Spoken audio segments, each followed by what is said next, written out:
Hola mis hermanos, gracias por estar aquí en su canal de testimonio. Espero que se encuentren súper bendecidos. En la pantalla una vez más vas a ver el número de teléfono. Si tú tienes un testimonio y todavía no lo cuentas, déjame decirte que Dios está anhelando que tú hables de las grandezas que hizo en tu vida. No te quedes callado, no te quedes callada, porque dice la palabra de Dios que si no hablamos, entonces las piedras hablarán. Bueno, pues prepárate porque hoy tenemos un testimonio sumamente interesante. Estoy seguro que este testimonio, de alguna manera, el Señor nos va a hablar a través de lo que vamos a escuchar. Y hoy se conecta desde Guadalajara, Jalisco, mi hermano Héctor, que se los quiero presentar. ¿Cómo está mi hermanito Héctor? Hola, mi estimado hermano Arturo. Muy bien, gracias a Dios, aquí contento, bendecido y feliz de estar compartiendo contigo y con toda tu audiencia, pues, mi testimonio. ¿Cuál es su nombre completo? ¿De dónde es originario? ¿Y cuántos hermanos tiene? Gracias, Arturo. Mi nombre completo es Héctor Ignacio Morales Hernández.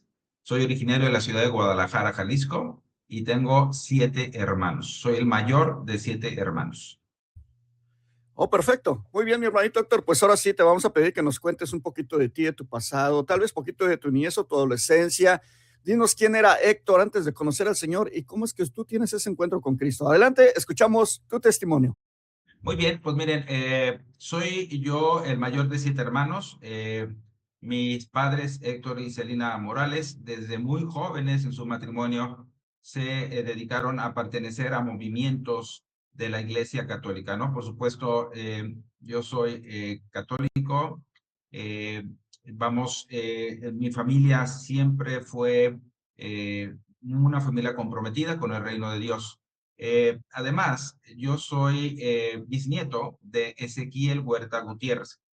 Ezequiel Huerta Gutiérrez es beato actualmente y está en proceso de canonización junto con unos compañeros que son Anacleto González Flores, los hermanos Vargas, bueno, y varios de ellos son laicos, inclusive mi tío Salvador, hermano de mi papá Ezequiel, sí, bueno, fueron martirizados, fueron fusilados, sí, especialmente mi papá Ezequiel y mi tío Salvador el día 3 de abril de 1927, fusilados en el Panteón de Mezquital por defender la fe católica, ¿no? Recordemos que estamos hablando de la famosa Revolución Cristera, que se dio, de hecho, precisamente este año se cumplen los 100 años ya del inicio de la Revolución Cristera, en la cual el gobierno sí cerró técnicamente los templos y empezó una persecución contra todos los sacerdotes religiosos, religiosas, sí, porque querían acabar con ellos, ¿no? En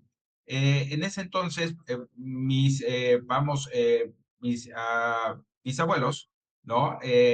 Pues ellos estaban comprometidos. Mi papá Ezequiel era un cantor, él tenía una voz privilegiada, ¿sí? Y él cantaba pues en las misas, en la iglesia, y pues era reconocido por su voz, ¿no? Tiene una voz bastante hermosa, ¿no? Y él decía que su voz estaba dedicada y consagrada a nuestro Señor. Entonces, cuando lo invitaban precisamente a hacer otro tipo de presentaciones, él no aceptaba. Creo que una sola vez aceptó una, una invitación de una caravana que venían de ópera, que se presentaban en el Teatro de Gollado, y que el actor principal, el cantante principal, se enfermó. Y entonces preguntaron quién podría sustituirlo aquí en Guadalajara. Lo invitaron y les gustó tanto que lo querían ya contratar. Entonces dije, véngase, le damos un contrato, queremos que sea usted nuestro cantante, nuestro cantor principal, pero él no aceptó. Él no aceptó, contestando precisamente que mi voz es solo para Cristo. Bien, pues en esos años, precisamente en el 2026, pues se dio el levantamiento de pues todos los católicos, no, en contra del gobierno para defender la fe. Tanto que mi papá Ezequiel como mi tío Salvador, ellos no participaron en la guerra armada, sino que ellos se mantenían, pues, tras bambalinas, apoyando en lo más que se pudiera. Se cambiaron de casa. Mamá María se fueron junto con todos mis tíos a vivir a lo que era el convento de las Carmelitas, y ellos les cedieron su casa, etcétera, ese tipo de movimientos. Entonces, resulta que había cuatro, fíjense muy bien, parejas de hermanos Huerta, porque los hermanos Huerta se volvieron famosos porque pues estaban haciéndole mucho daño al gobierno, ¿no? En cuanto a estrategias y bajas y todo esto. ¿Quiénes eran esos cuatro hermanos Huerta? Bueno, primero eran mi tío Manuel y mi tío Jesús, que eran hermanos de mi abuelita, de Carmen Huerta García, y que ellos sí estaban activamente participando en la guerra cristera.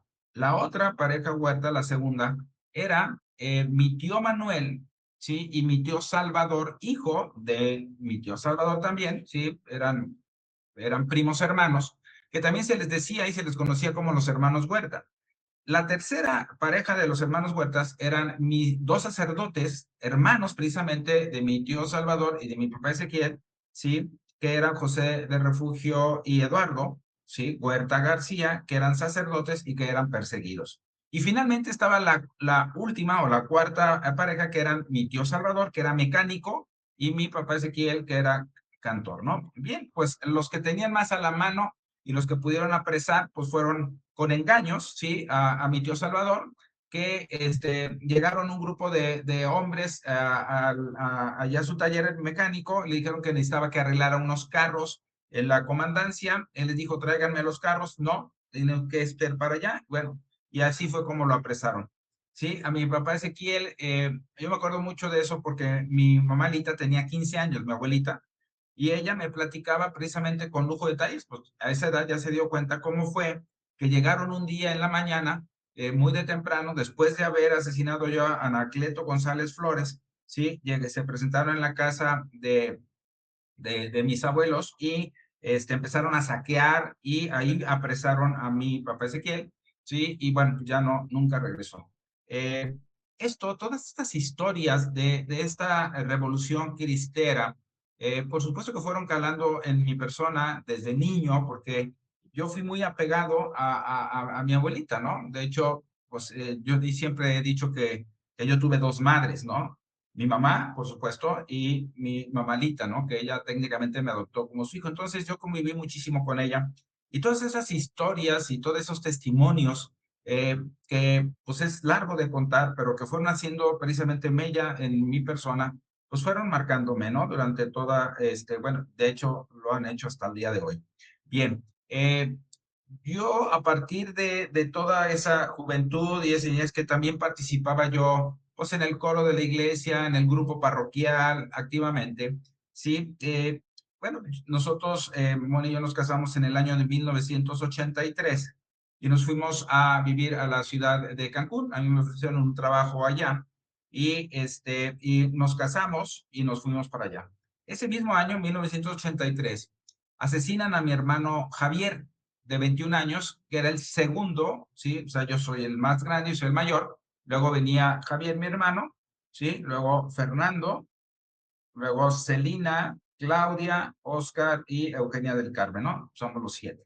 A mi hermano, Javier lo asesinan en la ciudad, bueno, en el pueblo de Tapalpa, Jalisco, es una población que está en las montañas cerca aquí de Guadalajara, donde mis papás tenían una casa de campo. Estaban celebrando su aniversario de bodas el 17 de septiembre precisamente, y mi hermano iba por el mariachi para la fiesta, cuando pasando por la plaza principal se da cuenta de que unos policías rurales estaban golpeando, ¿sí? De una forma muy bruta, pues, a un joven borracho en el suelo. Se metió a defenderlo, porque él no toleraba precisamente ese tipo de injusticias, y él lo mataron. O sea, uno de los rurales, policías rurales, le dispara por la espalda, a que casi a quemarropa, ¿sí? Con la escopeta, y lo mata. Para nosotros fue un golpe muy duro, sí, nosotros estábamos en Cancún cuando me avisaron, y tomamos la decisión de regresarnos a Guadalajara, de emprender un negocio familiar, sí, y de estar con la familia, a raíz precisamente de ese evento. Pues resulta que el negocio fue mal, quebró, ¿no? Y en ese momento yo le reclamé a Dios y le dije, no es posible, si yo sacrifiqué mi vida profesional y todo para venirme a Guadalajara y emprender un negocio, ayudar a mi familia, que me haya pasado esto, ¿no? Sin darme cuenta, por supuesto, que el responsable, único responsable de todo esto era yo, no Dios. Pero bueno, yo así lo tomé en aquel momento y me separé completamente de la iglesia. Ya no iba a misa. Por supuesto que nada de oración, nada. Dije, no, esto no es así. Y entonces, mi esposa, Moni, pues me insistía, ¿no? Cada vez, oye, vamos a misa, ándale, eh, ándale, acompáñame. Yo dije, yo no voy. Yo tengo cosas más importantes que hacer, tengo que ver mi partido de las Chivas, entonces tú ya, vete, ya y nos vemos.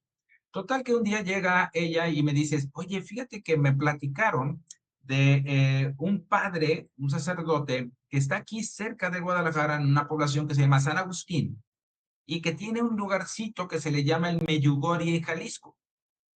En ese lugar se veneraba, de hecho todavía está y se venera a la Virgen Reina de la Paz. Sabemos precisamente que las apariciones de Medjugorje pues, iniciaron en los 80s, a principios de los 80s, y estaba muy reciente todo esto. Yo les estoy hablando exactamente del año 1988, a principios. Entonces, yo le dije, no, hombre, ¿cómo crees? Me dice, vamos a platicar para que platiques tú con el padre, que yo no tengo nada que platicar con ningún sacerdote ni nada. Yo a mí déjame como estoy. Y entonces ya no me comentó nada hasta que un día llegó y me dije, me acuerdo, era un domingo en la tarde, y me dijo, ¿sabes qué? Héctor, vengo a avisarte que voy a ir a ver al padre Rodrigo y voy a ir con 3 amigas más. Así que, nomás te aviso. O sea, ya no me dijo que si puedo ir, nada, ni me dijo que si yo fuera. Y entonces, como acababa de llover y en aquel entonces había que tomar carretera para ir a San Agustín, hoy ya está integrado a la marcha urbana, a la mancha urbana, o sea, ya es parte de todo lo que es la ciudad. Pero antes no, antes era una carretera, entonces les dije, no, es peligroso, pues yo los llevo, yo manejo, yo les sirvo de chofer, van, hablan con el padre y nos regresamos. Y yo tranquilo, sí, era un domingo, yo no tenía nada que hacer, entonces me ofrecí a hacer esto. Bueno, cuando llegamos al lugar, yo me acuerdo perfectamente que hacia la derecha vi el campo, ya era campo abierto, ¿sí? Entonces vi a un sacerdote sentado en una silla y una silla vacía al otro lado, cosa que era rarísimo, ¿no? Bueno, esa fue la última escena que yo tengo en mente. La siguiente escena que yo recuerdo es que yo ya estaba sentado en la silla. Fíjense, a un lado del sacerdote. Íbamos 5. Si el único que iba a hablar con el padre era yo, digo, eran todas ellas menos yo, pues, perdón. Y el que acabó sentado ahí de repente fui yo. Bueno, ya una vez que yo me vi en la silla, a un lado del sacerdote, el padre me pregunta, buenas tardes, ¿qué puedo hacer por ti? Y entonces dije, bueno, pues ya estoy, aprovecho, ¿no? Y empecé yo, no, es que yo, mire, que me fui, que me vine, y que mi papá, que mi mamá, y que es que me pagaron mal, y en ese momento el padre me dice, a ver, tiempo, papá, dice, a ver, para. Entonces yo me callo. Y él me dice estas palabras, me dice, no, el Señor te dice esto en estos momentos, así me dijo, el Señor te dice esto en este momento. No eres ni frío ni caliente, eres tibio. Y porque eres tibio, voy a vomitarte de mi boca. En ese momento, hazte cuenta que me cae un balde de agua con hielitos, todo así, completo, ¿sí? Trágame tierra. O sea, que Dios te diga eso, ¿no? A través de un sacerdote, su representante, o sea, es tremendo.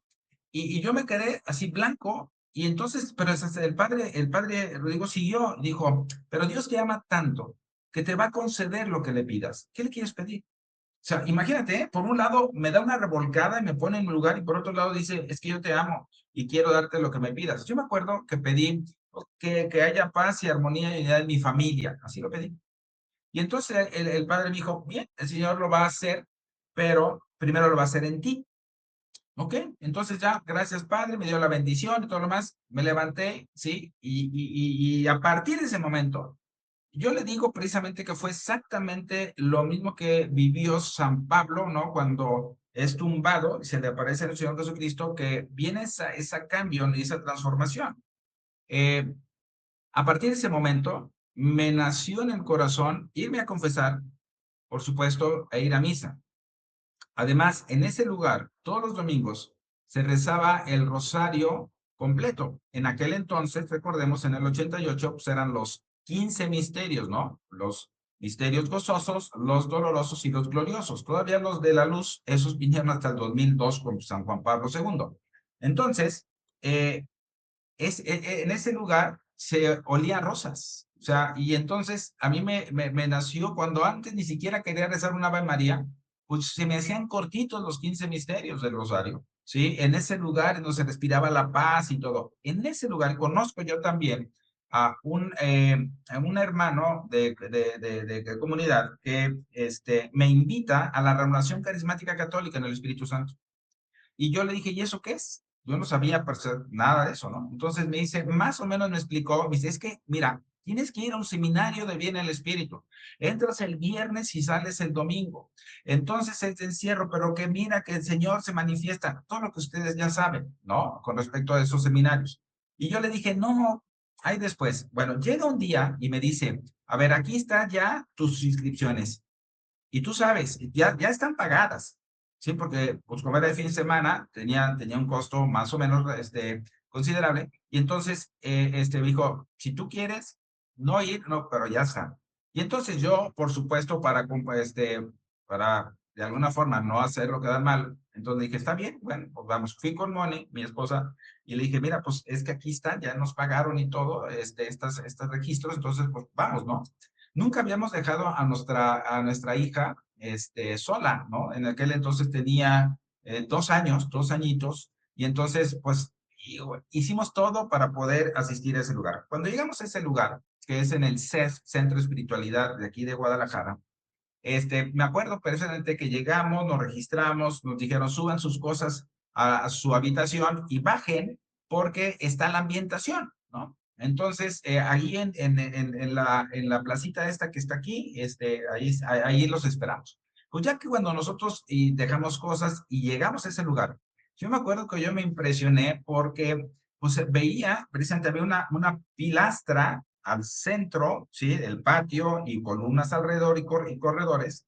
Y entonces estaban dos mujeres y un hombre grandote, imagínatelo, ¿no? Alabaré, alabaré, alabaré. Y luego Juan, ya el número. Entonces cuando yo vi eso, me impacté y dije, santo Dios, ¿dónde nos venimos a meter? Con los hermanos aleluyos, ¿no? Y entonces volteé a ver a Moni, y Moni también volteé a ver a mí y dije, ¿qué está pasando aquí? Oye, esto no es católico, sí. No, sí, pues es que el set es católico. Mira, está la Virgen y ve, algunos casos también son de la Virgen. Total, yo me acuerdo que me la pasé detrás de un pilastra, ahí como diciendo que nadie me vea, ¿no? Que estoy aquí. Pero como ya estábamos, pues ya, no. Yo me acuerdo que durante todo ese fin de semana, pues veía yo, venían los temas, ¿no? El amor de Dios, el pecado y sus consecuencias, y que muchas personas a lo largo de las dinámicas y de los temas, pues el Señor tocaba su corazón. Yo me acuerdo, inclusive el sábado en la noche que viene la imposición de manos, testimonios y sanaciones y cuántas cosas, yo no sentí nada. El domingo que teníamos ya la misa de clausura, yo me acuerdo en el que hice esta oración, Señor, yo no sentí nada. Yo no sé si tú hiciste algo o no en mí, pero mira, yo solamente pido una cosa, déjame ser como uno de los servidores que están ahí. Sí, porque me llamaron mucho la atención los servidores, ¿no? Esa entrega, ese amor y todo lo que hacían por nosotros. Y ahí quedó. Y bueno, el Señor me tomó la palabra, porque a los 3 meses, Arturo, a los 3 meses de eso, el que estaba en esa pila, alabando y bendiciendo, y Juan bien, bien, era yo. Yo era el responsable del Ministerio de Animación y Invitación, y entonces ahí, a partir pues, de ese momento, nosotros empezamos con un proceso en la renovación de 5 años, en los cuales, pues yo me acuerdo que yo iba a todos los talleres, todos los cursos que venía, Darío Betancourt, ahí estaba, Blanca Ruiz, ahí estaba, el padre Emiliano Tardif, no me lo perdía, el Instituto Bíblico, Teológico, todo lo que te puedas imaginar. 5 años. El último año, yo trabajé de tiempo completo en Casa Cornelio AC.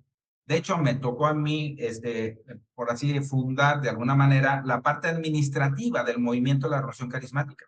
La sede es Casa Cornelio, aquí en Guadalajara. Entonces, yo trabajé de tiempo completo como director administrativo de la renovación por casi un año. Cuando yo salgo de ahí en el año de noviembre de 1993, Sí, bueno, pues yo ya me meto a trabajar a una empresa de desarrollos turísticos y yo le dije al señor, yo salgo pues de aquí, de este trabajo, de esta actividad, y yo voy a regresar el día que tú me llames. Y entonces, en ese trabajo me dieron a mí, bueno, me cambiaron o me dieron la oportunidad de trabajar como director del proyecto de Marina Vallarta en Puerto Vallarta, Jalisco, cerca de aquí de Guadalajara. Pero pues yo nunca dejé de estar participando pues activamente como ministro extraordinario de la comunión, ¿sí? Y a veces dando algunas pláticas que me invitaban, etcétera, ¿no?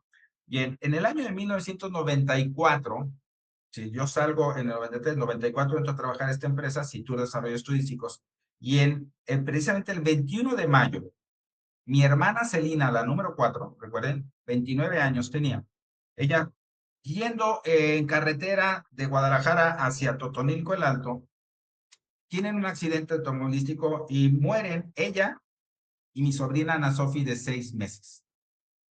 Yo me acuerdo precisamente que esa experiencia ha sido la más dura y tremenda que he vivido yo. O sea, fue algo impactante porque a mí me tocó ver a mi hermana destrozada en la carretera. O sea, porque el carro la aplastó. O sea, el carro se salió, mi cuñado perdió el control del carro, se sale, mi hermana no traía el cinturón de seguridad porque se volteó a ver algo con mi sobrina, y a la hora de que el carro cruce, sale de la carretera, pega en una zanja y ella se parte la cabeza, ¿sí? Con el marco, pues, de la puerta y aparte sale del carro y el carro la aplasta. Imaginen, bueno, ya no quiero hacer más comentarios porque sí es una escena dantesca completamente y de alguien más que amas, pues es tremendo, ¿no? Bien, fíjense, ya estamos ahorita platicando año del 1994 de 2 hermanos muertos y una sobrina. Bien, en el año del 2011, mi mamá de 71 años, o sea, relativamente joven, tiene un aneurisma. Ella le da precisamente ese aneurisma el día 6 de julio del 2011. A las 11 de la noche me avisa mi hermano, Fernando, que mi mamá había tenido este evento, que estaba en el hospital y todo lo demás. Es importante porque yo el 7 de julio del 2011 cumplía 50 años, de hecho cumplí 50 años de edad. Y yo me acuerdo que, bueno, mi mamá, sí, pues quedó inconsciente, por supuesto, para ella teníamos que moverla de hospital por cuestiones técnicas, y entonces ella recuperó la conciencia, y yo me acuerdo que me cantó las mañanitas a las 2 de la mañana del 7 de julio. Como yo estaba en la ciudad de Puerto Vallarta, inmediatamente nos trasladamos a primera hora a Guadalajara y bueno, yo paso todo mi cumpleaños número 50 en la ambulancia con mi mamá llevándola a hacer estudios porque había que operarla, había que comprar ciertas grapas especiales, etcétera. Y bueno, mi mamá fallece el día 8 de julio del 2011. Entonces, fíjense, mi cumpleaños número 50 el 7 de julio, mi mamá fallece el 8 de julio y el 9 de julio era mi aniversario de bodas, ¿no? Cumplíamos años de matrimonio. Entonces, bueno, pues así quedó. Luego, en el año 2013, mi sobrino Fernando José, hijo de mi tercer hermano Fernando, se mata también en un accidente automovilístico viniendo de la Ciudad de México hacia Guadalajara. Tiene un accidente en la carretera y muere él, pues, instantáneamente, y seguimos acumulando, ¿no? En el año 2014, yo asisto en la ciudad de Puerto Vallarta a una presentación del el entonces padre Teo, ¿sí? Y que él fue la primera persona en mi vida que me habló de las ataduras familiares. Yo no tenía idea, con toda la preparación que yo había tenido, la normación y todo lo que había estudiado, jamás había escuchado qué es una atadura familiar, ¿no?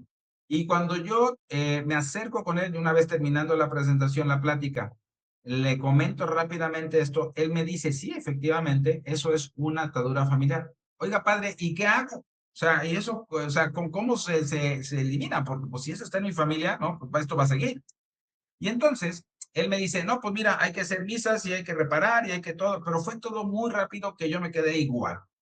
Pero cuando nosotros, en ese entonces estábamos, pues viajábamos de Guadalajara de Vallarta a Guadalajara, Guadalajara a Vallarta, y entonces alguien nos platicó del padre José Luis Quesada.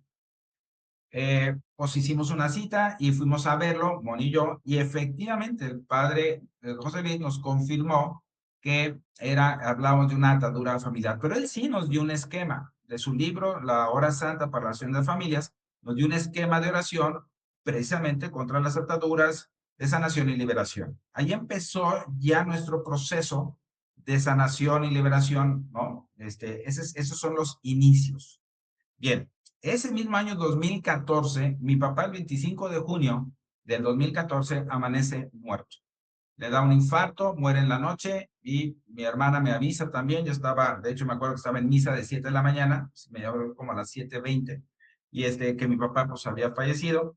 Y entonces, bueno, pues otra vez, mi papá tenía 78 años. Tampoco era tan grande. Entonces, seguimos acumulando las muertes prematuras. Y bueno, nosotros seguimos con nuestro esquema, etcétera, de oración. Tan es así que yo me las sabía de memoria, las oraciones. Eran como 6 oraciones y todas me las sabía de memoria. Pero bueno, hasta que en el año 2017 llega a mis manos el libro de la sanación de las familias, del padre Josefo Semacula. Cuando yo leo el libro, yo me doy cuenta en realidad de muchísima información que yo desconocía, que nadie me había dicho, y el por qué de alguna manera se explica esas ataduras familiares, cómo vienen y todo esto, ¿no? Eh, Ese mismo año, 2017, ¿sí? Yo empiezo a leer el libro como en enero, ¿ok? Y en Semana Santa de ese año de 2017, el Viernes Santo, a mi hermana Claudia, la número 5, le da una gripe, estando ella en Tapalpa, Jalisco, ¿sí? Y se complica, se la traen a Guadalajara y ella muere el martes de Pascua. Fíjense nada más, o sea, ¿cuántos días? De una gripe, ¿eh? 50 años tenía mi hermana Claudia en aquel entonces. ¿De qué estamos hablando? 3 hermanos muertos menores que yo, 2 sobrinos, ¿sí? También fallecidos y mis 2 padres. Definitivamente, bueno, pues ahí estaba una atadura de muertes accidentales y prematuras en mi familia, ¿sí? Resulta que, bueno, nosotros habíamos heredado la predisposición a las muertes prematuras por el lado de mi papá, no por el lado de mi mamá.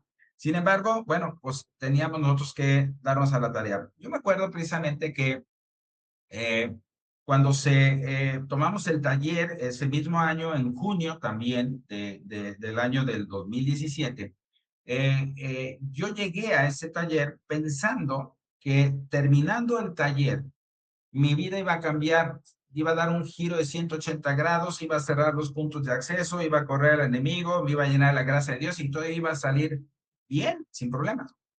Pero ¿cuál va siendo mi sorpresa? Que terminando el taller, me quedo sin trabajo y tardé en conseguir trabajo año 8 meses. Fíjense, después de mi taller, yo pensando que todo se iba a arreglar, pues no. ¿Por qué? Porque no entendía yo en aquel entonces que esto no es una varita mágica. Esto es un proceso de conversión, de reparación. Entonces, bueno, en fin, pero nunca me faltó nada, eso sí, ¿ok? Nunca tuvimos carencias ni mayor problemas, pero para que se den una idea. Y por supuesto que también pues, nos dimos a la tarea de pues, lo que más nos preocupaba, la atadura de muertes accidentales. Y entonces, en aquel entonces el padre Josefo me dijo, bueno, pues tienen que hacer esta oración durante todo el tiempo que sea necesario, a lo mejor años, hasta que se rompa la atadura. Bueno, entonces lo que nosotros empezamos pues a hacer, pues fue seguir esas instrucciones y gracias a Dios, pues esa atadura se rompió. Ahora, ¿cómo sabemos nosotros que se rompió? Por 3 eventos que vivimos que nos confirmaron precisamente esta situación. Primer evento, mi hermano Fernando, número 3, recuerden. Bueno, él yendo en su camioneta hacia Tapalpa, que son las montañas, en las curvas, ¿sí? Él traía una pickup y con la carga en la parte de la caja y tapado con una lona. Se suelta la lona del lado izquierdo trasero y empieza a golpear la caja de la camioneta. Mi hermano se sale de la carretera en un lugar seguro, un mirador, ¿sí? Según me dice, con distancia, una buena distancia entre la carretera y donde estaba él parado, para amarrar la otra vez la lona, ¿sí? Y seguir su camino. Pues él estaba precisamente amarrando la lona cuando un camión, un tráiler que acababa de rebasar, ¿sí? Llega y le pega, se sale a la carretera, se duerme el chofer, le pega precisamente en donde mi hermano estaba amarrando la lona en ese momento. Pero lo que sucedió es que mi hermano ya no estaba, cuando el camión golpea, mi hermano ya no estaba abajo, estaba arriba de la caja. Él me dice, hermano, yo no sé cómo, si yo lo que recuerdo es que yo estaba amarrando la lona y de repente estaba en la parte de arriba y cuando el camión golpea, yo caigo sobre la carga, pero no me pasa absolutamente nada, ni tampoco a Mari, mi esposa, tampoco les pasa nada. El camionero como que reacciona y se lleva toda la parte izquierda, la puerta, pero a él no le pasó nada, ¿no? Entonces dice, yo no me explico, esto no tiene una explicación, me dice, pero pues pasó. Entonces yo le dije, bueno, yo creo que sí, yo sí sé qué pasó, ¿verdad? Bueno, ese fue el primero. El segundo fue directamente conmigo, con una de mis hijas, la del medio, tenemos 3 hijas. Entonces ella estaba embarazada y era el año 2020, también mes de junio, ¿sí? En el mes de junio, y se habían cerrado ya los hospitales por el COVID, recuerden, y entonces ella fue a dar a luz a una clínica de maternidad. Él estaba en San José del Cabo, en Los Cabos. Ella vivía en aquella zona, ¿no? Los Cabos es una zona turística de México, ¿no? También muy conocida. Ella vivía ahí. Entonces, Moni se va con ella para ayudarla. Yo me quedo en Guadalajara. Y al momento ya de llegar el parto, ¿sí? En el cuarto de la clínica le aplican la anestesia, porque iba a ser un parto normal. Pero en el proceso, la niña empieza a tener, mi nieta empieza a tener sufrimiento fetal y la doctora, la ginecóloga, dice, vamos a hacerle cesárea inmediatamente. Le pide al anestesista que le ponga la raquia, o sea, ya la anestesia para desde más arriba, y en ese momento mi hija tiene un paro cardiorrespiratorio porque se equivoca el anestesista y técnicamente se nos muere como por 3 minutos. Entonces, en ese momento mi esposa estaba ahí, yo estaba en el celular a través del video, y bueno, pues precisamente imagínense lo que vivió ella con respecto a esa situación de que dice es que ella está morada, o sea, está muriendo, ya de hecho pues estaba así, ¿no? Yo me acuerdo que hice una oración, ella reaccionó, se la llevaron corriendo allá a la sala de partos, ¿sí? Y no nos decía nada, absolutamente, todo estaba cerrado. Yo me acuerdo que tomé el primer vuelo de Guadalajara a Cabos, llegué temprano en la mañana, era primera hora, y cuando yo llego al hospital, pues ya mi hija estaba en su cama con su bebé en sus brazos y todo como si nada hubiera pasado. Por supuesto, la angustia de todos nosotros era decir cómo estaba, qué pasó y las consecuencias que uno empieza a preguntar y a escuchar de ese tipo de eventos desde la muerte misma, ¿sí? Porque la bebé todavía estaba en su seno, no había nacido, entonces, pues imagínense, ¿no? Retraso mental, problemas físicos, cualquier tipo de consecuencias, bueno, las consecuencias fueron cero, nulas. Cuando yo me acuerdo que yo le reclamé de alguna manera también al padre Josefo, me dije, padre, pues si es que yo estoy dando talleres, es que yo estoy trabajando en esto, ¿cómo es posible que hemos hecho nuestra oración, que esto haya pasado? Y entonces él me contestó algo muy cierto, dice, pues dale gracias a Dios que hicieron lo que hicieron, porque si no lo hubieran hecho, ahorita estuvieras lamentando la muerte de tu hija, de tu nieta, porque el enemigo intentó cobrar derechos que ya no tenía, que tú le habías quitado. Entonces, ¿qué es lo que pasó? Que gracias a eso están aquí. Entonces, se las arrebataste técnicamente de las manos. Bueno, pues digo, gracias a Dios, hoy las dos están bien, sanas, perfectas, sin ningún problema, sí, como si hubiera estado normal, gracias a Dios. El tercer evento fue con ellas mismas, con mi hija y con mi nieta, porque como entre San José del Cabo y Cabo San Lucas, que está al sur, hay una autopista de 4 carriles. Sí, mi hija siempre que salía de su trabajo, que no era exactamente en la ciudad de Cabo San Lucas, sino tantito antes, se incorporaba siempre a la parte central para irse a su casa. Y un día nos habla, ¿sí? A las 7:30 de la noche, yo me acuerdo, muy alterada, diciéndonos, papá, mamá, no saben lo que acaba de pasar. Y entonces nosotros, por supuesto, la escuchamos. ¿Qué pasó? ¿Todo bien? ¿Están bien tú y la niña? Sí, sí, estamos muy bien, pero déjenme explicarles. Dice, miren, siempre que yo salgo de trabajar, siempre me incorporo a la parte central para irme a mi casa, a la autopista. Y esta vez, no sé qué pasó, no lo hice, no lo hice. Y entonces, cuando yo ya iba avanzando, mira, ahí está la atalaya, ya me la pasé, ¿sí? Yo creo que no pasaron, ¿qué serán? 10, 15 segundos, cuando escucho un ruido muy fuerte, ¿sí? Y oigo precisamente, bueno, escucho ese ruido, ese tronido, volteo para mi izquierda, que es donde venía el sonido, y veo una camioneta dando vueltas por la parte central, pum, pum, pum, pum, y nos pasa dando vueltas. Y iban dos muchachas ahí que desgraciadamente fallecen, ¿no? Dios las tenga en su gloria, pero digo, si yo me hubiera incorporado, pues imagínense lo que hubiera pasado, ¿no? ¿Por qué no se incorporó ella? Digo, todavía ahorita, humanamente no hay una razón, espiritualmente sí la hay, por supuesto, claro, ¿sí? Ahí la intervención divina, ¿no? A raíz de todo esto, precisamente nosotros pues, nos dedicamos a llevar este mensaje a muchas familias, por eso iniciamos con los talleres de sanación de familias. Eh, Estuvimos dando los talleres como por 5 años, de hecho todavía los seguimos dando, pero sucedió que aquí en la Arquidiócesis de Guadalajara, el obispo emitió un comunicado oficial firmado, ¿sí? En contra del padre Josefo, los talleres y el libro. Entonces, nuestro asesor espiritual siempre ha sido y sigue siendo el padre José Luis Quesada. Él nos comentó precisamente esta situación en la cual dijeron, ustedes están dentro de esta diócesis y tienen que acatar a su obispo, tienen que estar en obediencia.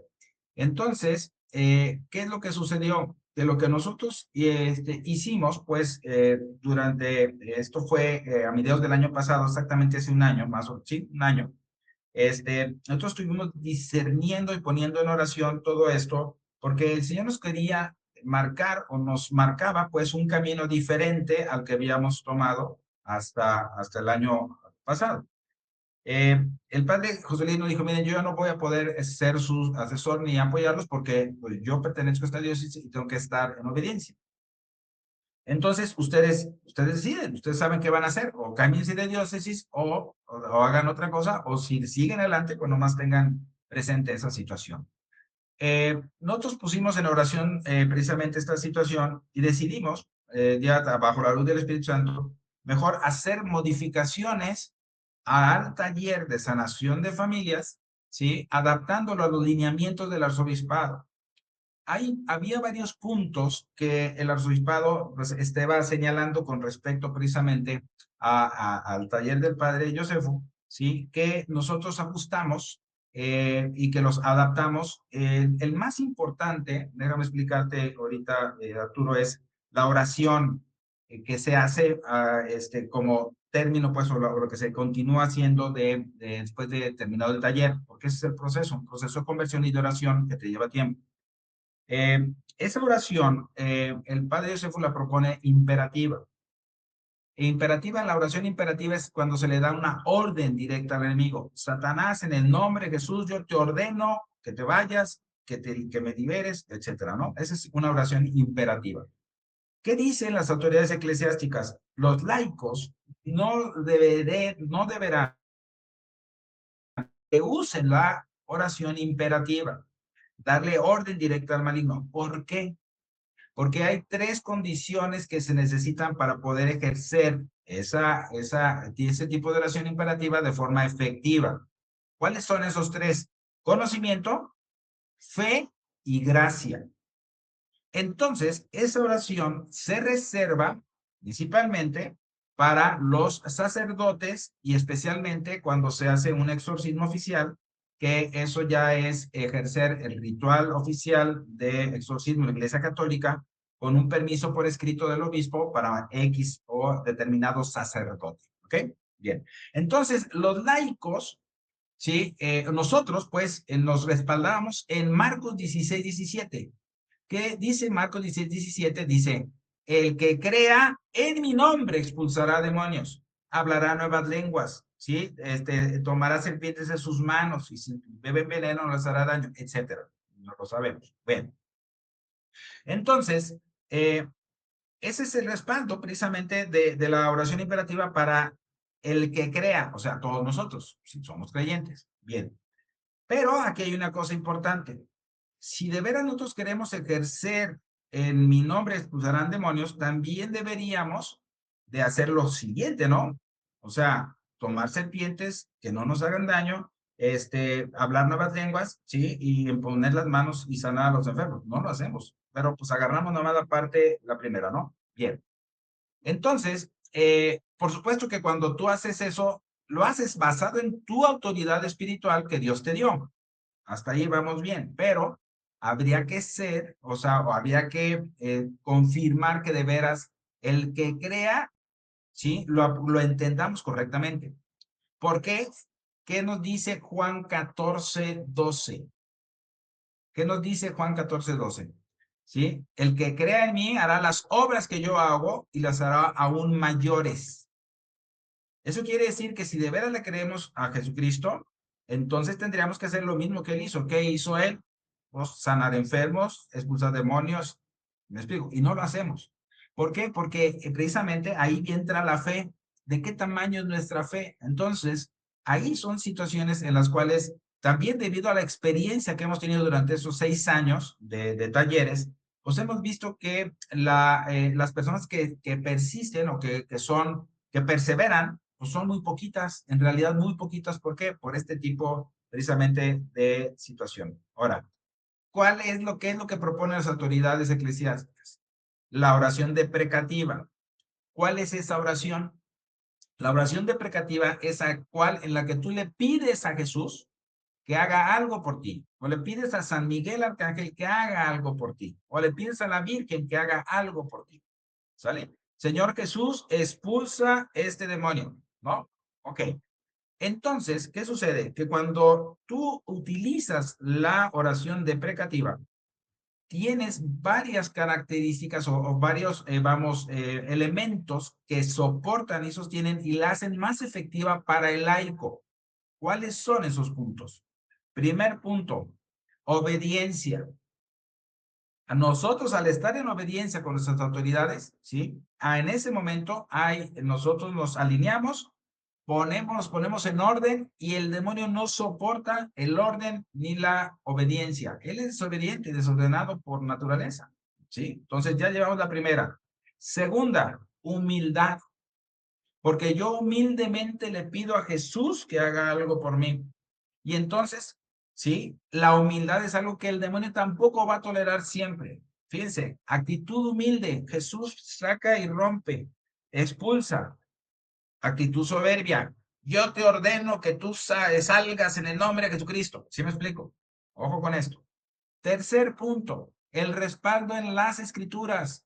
Otra vez, sí, Juan 14, 13, 14. ¿Qué dice? Ahí no hay dudas. Dice, lo que ustedes le pidan al Padre en mi nombre, yo lo haré. Fíjense.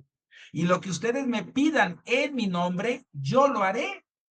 Esos dos versículos, y si quieren ustedes el 14, principalmente, son los que respaldan precisamente la forma de orar del laico. Ahora, cuando los apóstoles le piden a nuestro Señor Jesucristo, los discípulos, Maestro, enséñanos a orar, ¿qué les contesta nuestro Señor Jesucristo? El Padre Nuestro, nada más. No dice, es la única oración que nos dejó nuestro Señor Jesucristo. Dice, cuando ustedes oren, oren así. Y es una oración muy corta.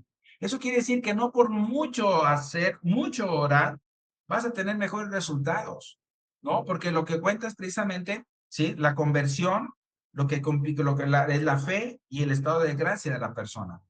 Entonces, ¿qué es lo que sucede? Que en vez de tener una oración de 1 hora, pues tenemos una oración de 15 minutos bien estructurada, bien dirigida y que nos ha dado unos, frutos y se han dado testimonios muy hermosos de este nuevo proceso porque estamos cubriendo esas características, ¿sí? O esas condiciones, ¿sí? O esos requerimientos, por así decirlo de alguna manera, de nuestras autoridades eclesiásticas. Ahora, otra cosa muy importante.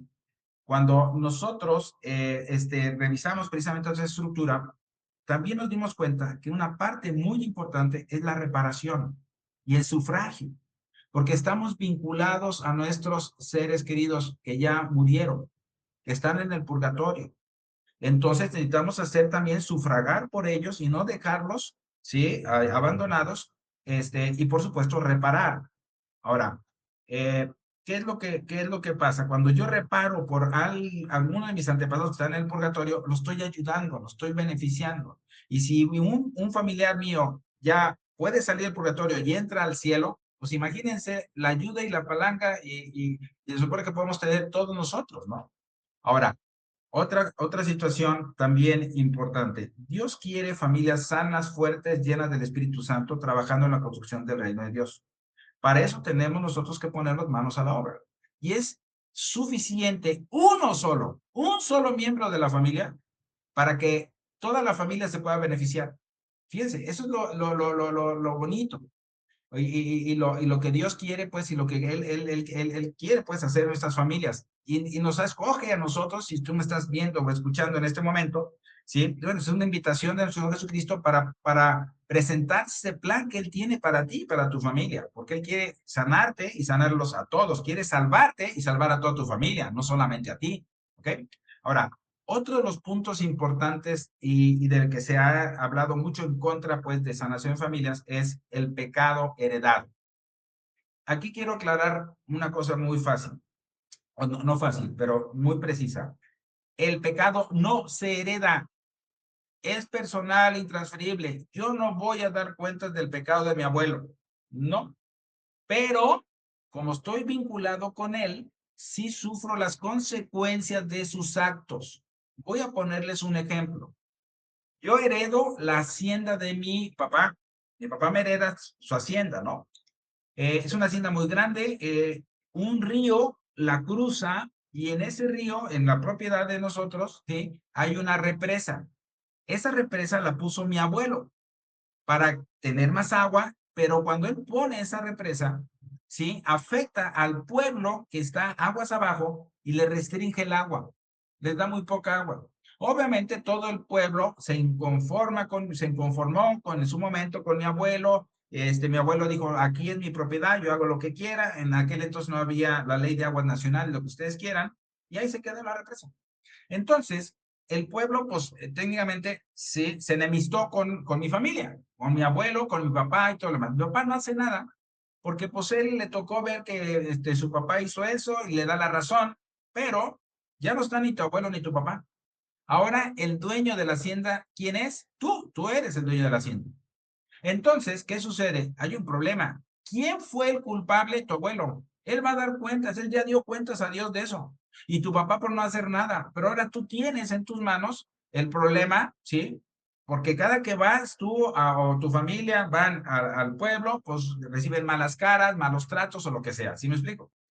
Entonces, ¿en quién está la solución?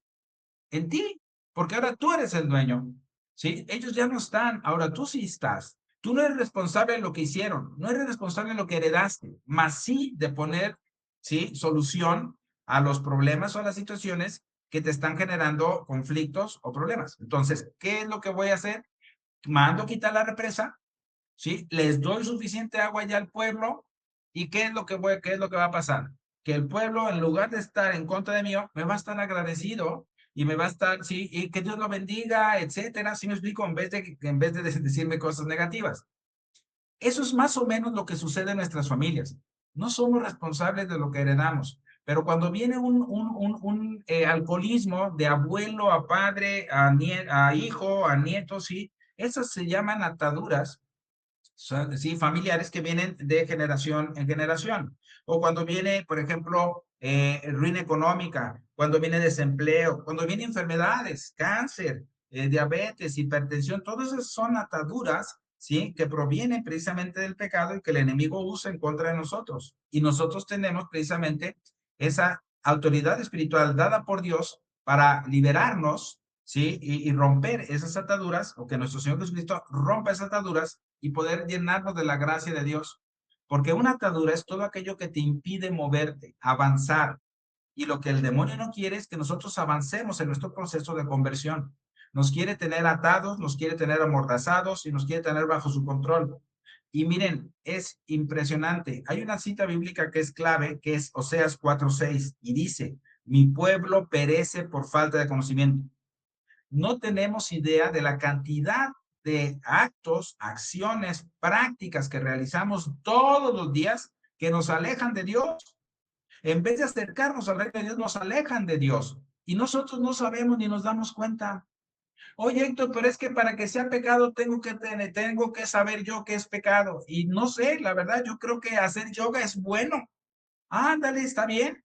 Pero el que tú creas que algo es bueno, no le va a dar precisamente ese factor o ese elemento que sea bueno, algo que es malo. ¿Por qué? Porque imagínense que yo le doy un par de clavos a un niño de 2 años y le digo, a ver, métalos ahí en los clavijas de la pared.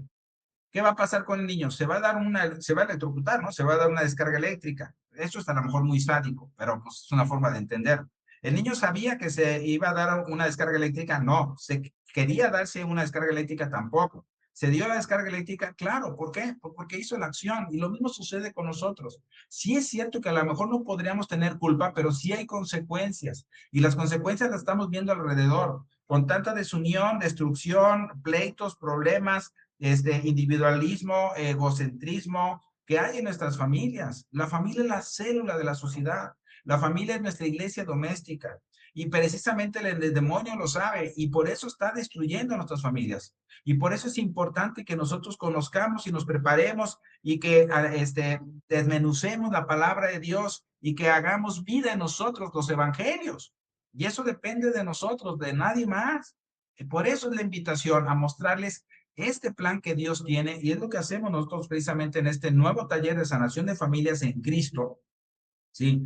Que presenta precisamente estas, adaptaciones o mejoras, por decirlo de alguna manera, en las cuales se han visto grandes testimonios y más, de una forma más rápida. Nosotros ya estamos armando pues esto es reciente, apenas tenemos este año con este nuevo sistema y hemos visto grandes frutos. Entonces, la presentación, o la invitación es precisamente para que ustedes puedan participar y que conozcan. Miren, es triste, pero los cristianos más ignorantes de todos somos los católicos, ¿sí? Los católicos no leemos la Biblia, los católicos no leemos el magisterio de la iglesia, ¿sí? No, andamos en todo menos en lo que debemos hacer. Vamos a misa los domingos y creemos que con eso ya cumplimos, ¿sí? Hay muchísimo que hacer. Y como yo siempre les digo, si hay problemas en tu familia, la solución está en tus manos, ¿sí? Es que Dios no va a hacer nada si tú no se lo pides. Dios no va a intervenir con tu libre albedrío.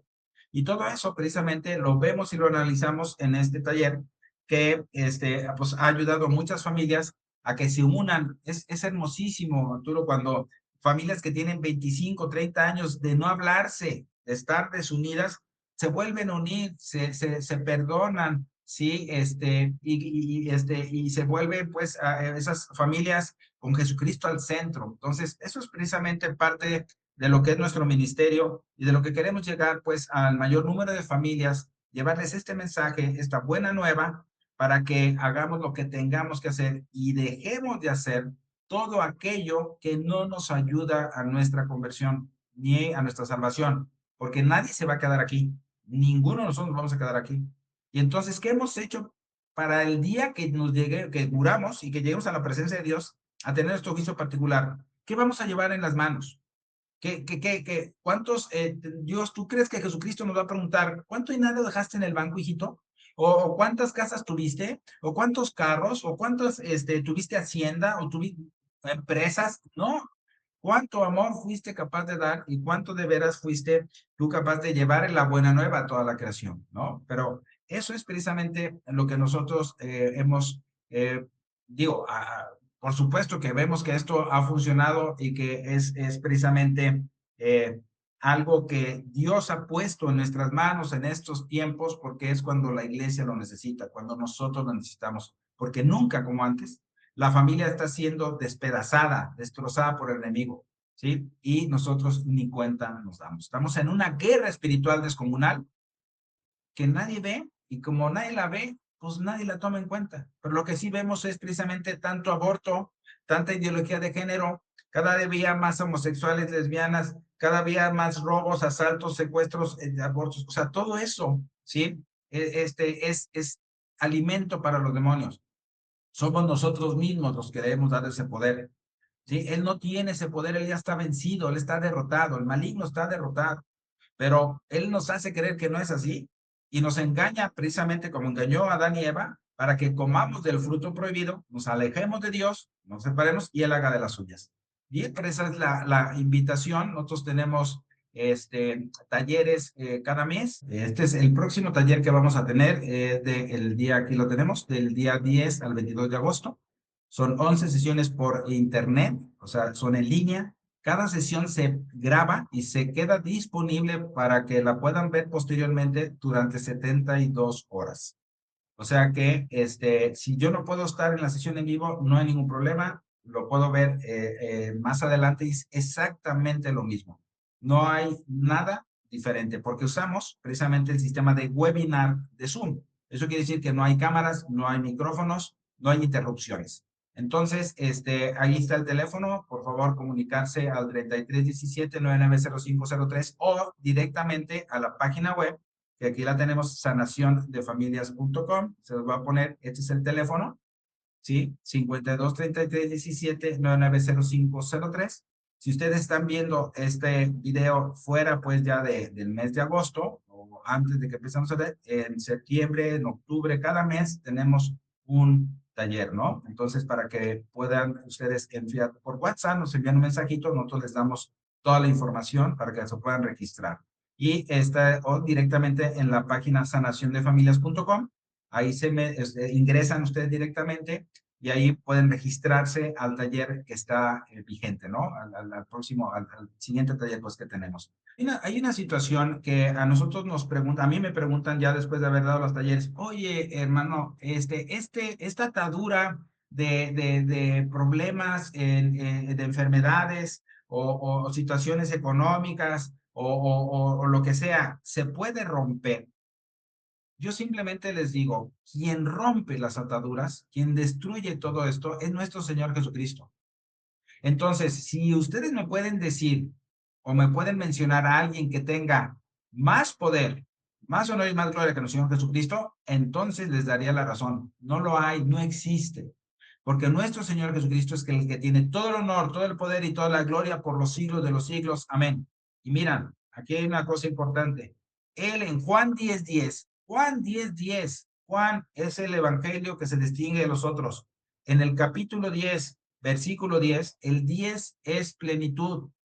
Tiene su significado, no es una cuestión así al azar, es Dios. Evidentemente Dios puso precisamente en Juan 10:10 esta cita. El enemigo solamente viene ladrón, solamente entra a robar, matar y destruir. En cambio, yo he venido a que tengas vida y vida en abundancia.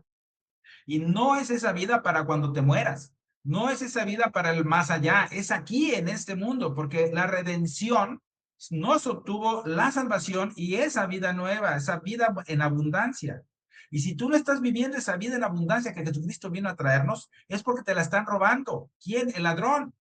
Entonces, mira, toda situación que tengas tú de angustia, desempleo, ruina económica, problemas familiares, problemas en el trabajo, enfermedades inclusive, todo eso, ¿sí? El Señor quiere sanar, romper esas ataduras y quiere que tengas esa vida por la que Él vino a dar su vida y a derramar hasta la última gota de su sangre en la cruz. Esa vida te pertenece, no dejes que te la roben. ¿Sí? Cualquier situación que tú sientas que te daña, que te lastima, no viene de Dios. Es el enemigo el que está ahí insistiendo y queriendo pues, dañarte y que pierdas las esperanzas y que no confíes en Dios. Y Jesucristo nuestro Señor quiere todo lo contrario. Noé era el único justo.